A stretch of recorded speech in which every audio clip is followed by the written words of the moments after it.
Hello, ladies and gentlemen. My name is Herman Allen, and I was born June 14, 1900. I was born right at that beautiful Whiteside Cove.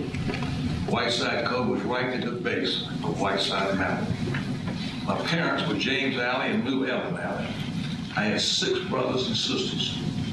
Those were tough times, but they were special times. My grandfather was John H. Allen. He was born in Rutherford, North Carolina, 1814. He was a colonel in the Mexican War. He was also a colonel in the U.S. Army, and he fought in the Civil War. That's how he lost his right leg. He fought for the South. You sure weren't no Yankee, no sir. You sure weren't no Yankee. But his brother fought for the North. That was a terrible war. Sometimes families were divided, brother against brother. My grandfather first came to Highlands in 1835. He came to Highlands looking for gold. He didn't find any gold, but he fell in love with Whiteside Cove and Whiteside Mountain. Later, he joined the U.S. Cavalry, and they sent him back to Highlands to help round up the Cherokee Indians.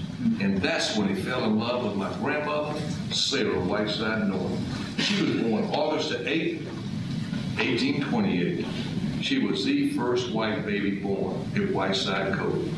She and my great-grandpa, they got married just before Christmas, 1845. They had 14 children. We all love that grandma and grandpa. Yes, sir. We all love grandma and grandpa. My grandma's parents, they first came to Whiteside Cove in 1827. Mr. Barrett Norton and my great-grandma Mary. My great-grandpa was born in 1777, and they had 12 kids. My mother, she had like 70 cousins. And the Nortons, they still get together every year, even today, for a reunion. They get together, they've been getting together every year since 1870. 4th Sunday of July, right down there at the Whiteside Cove Summer Chow. My Uncle Felix Allen, he was kind of famous. He never went to school, but he taught himself to be a lawyer. Later, he became judge of the North Carolina Superior Court. He was a judge over 30 years. He was tough, but fair. Some people said that he was the best judge ever. That's what my grandmother told me. I was so blessed to grow up at Whiteside Mountain. It's the largest perpendicular exposure of bare rock east of the Rockies. Me and my brothers, we worked hard. But we had time to explore every crevice, explore every cave, climb every ledge on Whiteside Mountain. It was our mountain. It belonged to us. I knew some of the names the Cherokees called Whiteside Mountain. They called it Bear Mountain, they called it White Mountain, they called it Thunder Mountain. But it was my great-grandpa, Mr. Barrett North. He named it Whiteside Mountain. And that's the only name it should be. He even named his daughter, my grandmother, Sarah Whiteside North. I think I know why the Cherokees called it Bear Mountain, because in mid-October and early February, at a certain time of day, there's a shadow right down in the valley below Whiteside Mountain that looks just like a bear. Me and my brothers, we climbed all over Whiteside Mountain. We found so many arrowheads and Indian artifacts. Some I later learned to be over 8,000 years old. But when I was growing up, the Cherokees, they were already gone. They were either in Oklahoma at that reservation over near Cherokee. But you could sure see where their campgrounds had been. There were arrowheads, tomahawks, pottery everywhere. They even had ladders that went from one ledge to another. And those Cherokees, they were smart. They had their own alphabet. They could read and write. There were a lot of springs up there on Whiteside Mountain. There was one spring that split up and went 2 different ways. One way went down to the Chattooga, to the Savannah River, all the way to the Atlantic Ocean. And the other side went down to the Little Tennessee River, all the way to the Gulf of Mexico.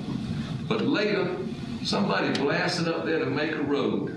And now that spring only goes one way. It only goes down to the Chattooga.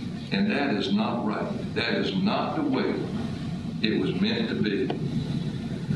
I know there are a few mountains a little higher than Whiteside Mountain, but there aren't any mountains like Whiteside Mountain. Whiteside had a 2,000-foot drop straight down. But back in 1911, Mr. Charlie Wright, he received $2,000 and was awarded the Carnegie Medal of Honor.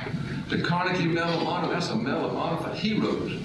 Mr. Wright, he saved his best friend who fell off the side of Whiteside, dropped 200 feet down, and got caught on a bush. It took Mr. Wright over 2.5 hours to complete that rescue. And later, Mr. Wright took that $2,000, he bought himself a home, and he bought some property right downtown Highlands on Main Street. And today, you know that property is right square. But my pa said, if it wasn't for those Cherokee Indian spirits, that man would have never got caught on that bush. On the other side of Whiteside is only 800 feet above ground. And on that side is a place called Devil's Courthouse. Now, Devil's Courthouse, that was my favorite place, especially when I was feeling kind of melancholy and just trying to work some things out.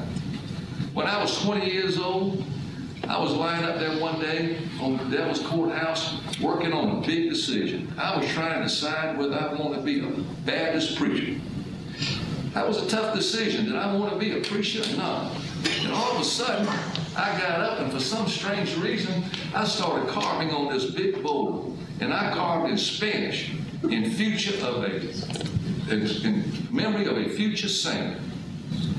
I was thinking kind of big about myself, maybe bragging a little. I'm thinking I'm going to be this real special preacher.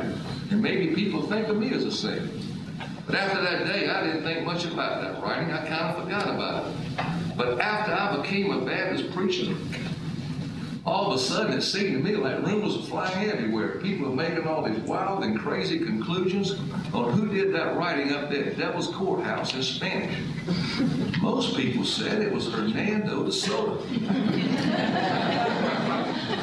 Hernando de Soto, he was that famous Spanish explorer who came through the Appalachian Mountains in 1540.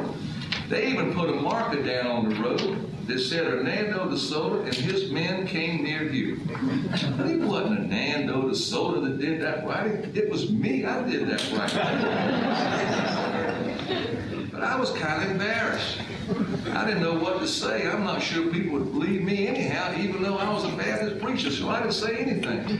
And later, they even proved that Mr. Hernando de Soto didn't even come through Highlands. But nobody wanted to believe that.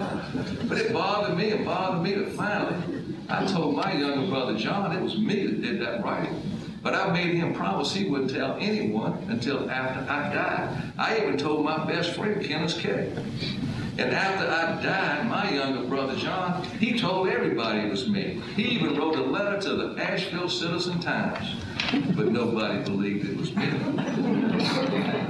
But today, Whiteside Mountain is part of Nantahala Forest, and you can go up there anytime you want. And if you go up to Devil's Courthouse and you see that writing in Spanish, it was me. It wasn't the